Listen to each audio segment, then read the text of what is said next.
দিনাদিন সূর্যের তাপ যা বেড়েছে বাবা, প্রচণ্ড গরমে হাঁসফাঁস করছে সকলের প্রাণ। আর এই প্রচণ্ড গরমের মধ্যে সংসারের কোন ব্যক্তিগুলো একদিনও ছুটি পায় না জানো? তার হচ্ছে মা বাবা। বাবাদের পরিশ্রম করে টাকা ইনকাম করতে হয় আর মাদের সংসারটা সামলাতে হয়। আর যদি হয় সিঙ্গেল মাদার, আমার মা একার হাতে সমস্ত দিকটা সামলায়, বাইরের দিক আর ঘরের দিক।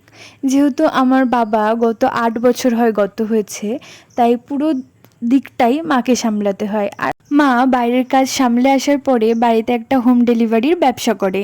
আর এই গরমেই মা একটা হোম ডেলিভারির অর্ডার পেয়েছিল, তো তার জন্যই এত কিছু রান্নাবান্নার আয়োজন চলছে।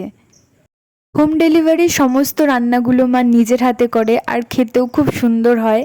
দিদা এই দিন মাকে কাটাকুটিতে সাহায্য করে দিয়েছিল। আর কড়াইতে যে রেসিপিটা এইমাত্র হলো সেটা হচ্ছে দই কাতলা। আর এখন মা গ্রেভি করছে চিকেন কষার জন্য। আসলে মানুষ চাইলে সব পারে। যদি কেউ আমাকে প্রশ্ন করে যে তুমি কাকে দেখে ইন্সপায়ার হও, আমি এক কথায় বলি আমার মাকে দেখে।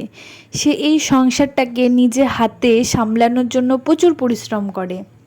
তার একটাই লক্ষ্য যে সে আমাকে নিজের পায়ে প্রতিষ্ঠিত হতে দেখতে চায় আর আমাকে মানুষের মতো মানুষ তৈরি করতে চায়। আজকের মেনুতে ছিল বাসন্তী পোলাও, তার সাথে লাল লাল ঝাল ঝাল চিকেন কষা, দই কাতলা, আলুর চিপস, পাঁপড় আর সাথে আমের চাটনি।